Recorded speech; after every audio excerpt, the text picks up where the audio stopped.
Bonjour, bienvenue dans la série sur la mécanique quantique. Donc nous allons maintenant reparler de l'expérience de Young. Donc rappelons-nous ce que c'est. On envoie un faisceau de particules sur une paroi dans laquelle il y a deux fentes. Ça peut être des électrons, des photons. Et ces particules passent par les deux fentes, puis arrivent sur une cible où on mesure le résultat. Les impacts montrent alors des interférences qui se traduisent par des franges claires et sombres que l'on obtient avec des photons ou avec des électrons. Et dans ce type d'expérience, l'électron ou le photon qui est envoyé dans le dispositif se déplace très rapidement. Il faut qu'une fraction de seconde pour atteindre la cible finale. C'est très rapide, en plus l'objet est extrêmement microscopique, donc il échappe au phénomène de décohérence au moins le temps de son trajet, ce qui permet au phénomène d'interférence de se mettre en place.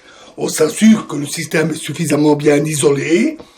Par exemple, pour un électron, on utilise une cavité qui a un blindage, un peu comme une cage de Faraday, pour être isolé des champs électriques et magnétiques extérieurs. On travaille également dans le noir. La cavité est dans le noir, pas le laboratoire bien sûr, et elle est sous vide pour éviter que l'électron ou le photon ne vienne percuter une molécule d'air qui serait dans la cavité.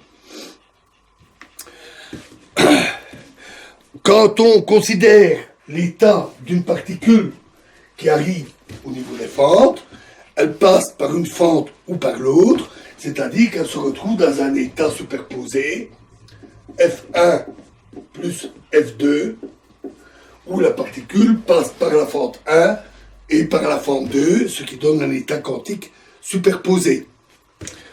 Sur l'écran, les deux états correspondants interfèrent, ce qui conduit à des franges.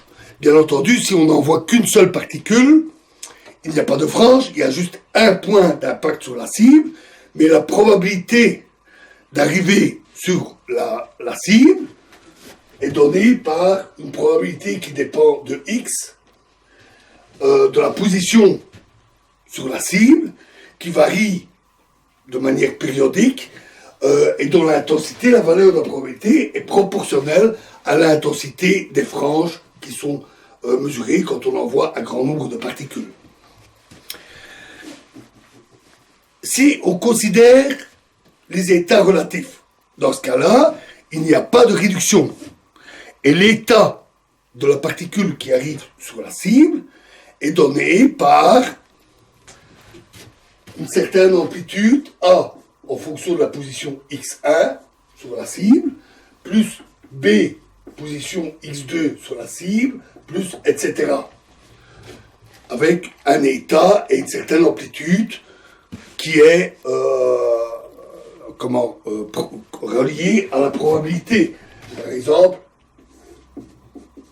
en position x1, on doit avoir a carré égale p de x1.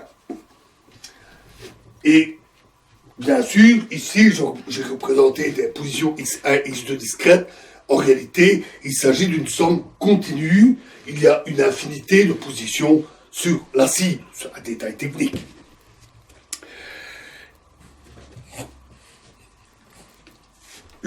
La question des probabilités doit bien sûr s'interpréter comme nous l'avons vu avec le caractère un peu délicat des probabilités dans les interprétations sans réduction. Considérons maintenant l'observateur. Celui-ci vérifie l'état de la cible et donc, comme dans les cas que nous avons vus, il se retrouve corrélé avec l'état de la particule sur la cible. Donc, on va avoir un état A fois l'observateur voit un impact en x1 plus B, il voit un impact en x2, etc. Tout simplement.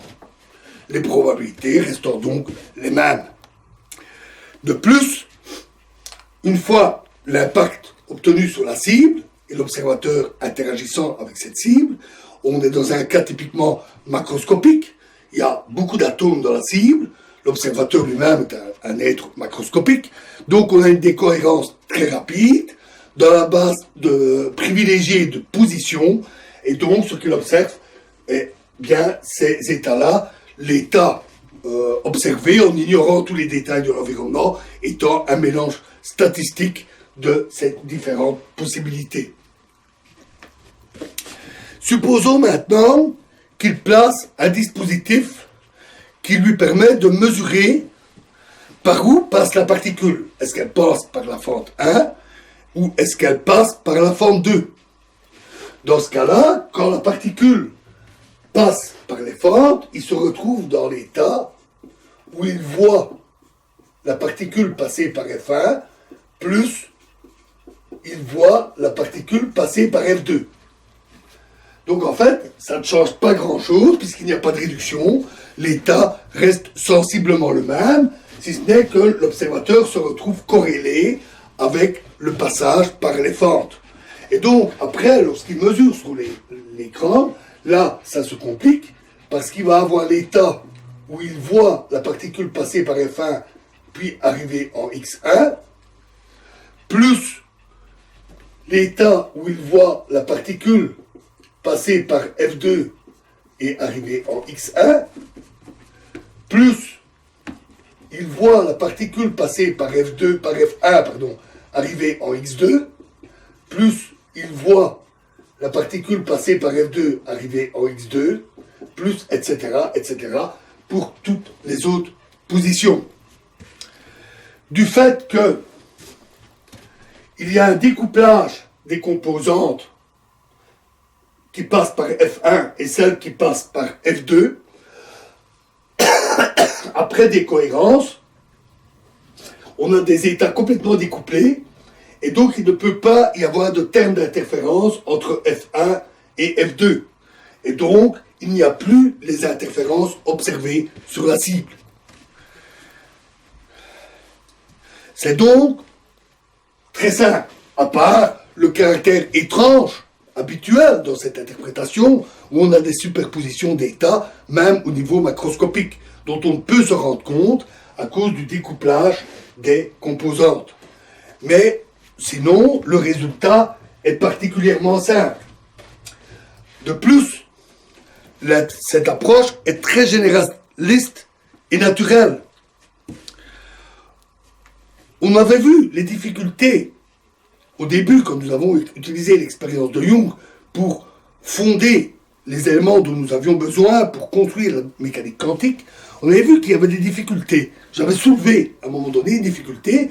Que se passe-t-il si il y a une interaction microscopique, donc pas une mesure au sens strict, mais une interaction microscopique qui peut servir de mesure au niveau des fentes, sans qu'il y ait trop de perturbations, et où on n'observe pas ce résultat tout de suite. Par exemple, une diffusion d'un photon par les électrons, le photon étant envoyé ailleurs avant d'être observé plus tard.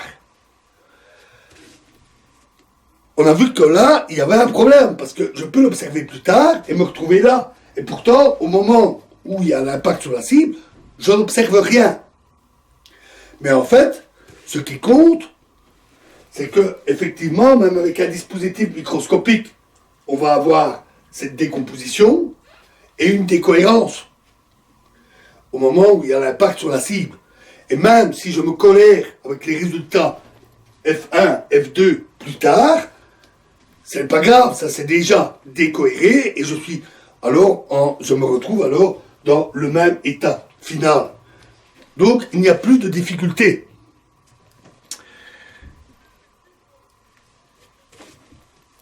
Même si je ne connais pas le résultat de la mesure au moment où elle se produit, même si je décide de le faire plus tard, j'effectue quand même une mesure à travers cette décohérence.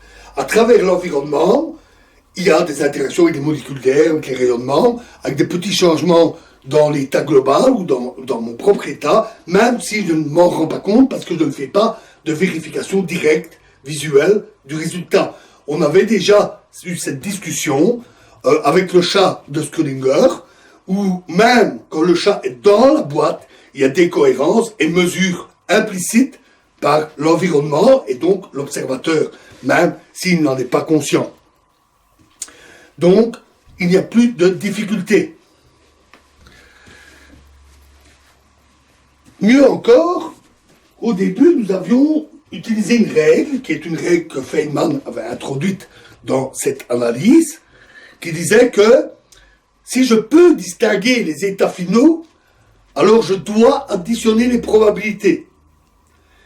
Et si je ne peux pas distinguer les états finaux, de quelque manière que ce soit, alors je dois additionner les amplitudes. Et c'est d'ailleurs pour ça que nous avions un problème avec ce raisonnement de la mesure indirecte, parce que oui, je peux mesurer le résultat à la fin, après les impacts sur la cible, mais je ne suis pas obligé de le faire.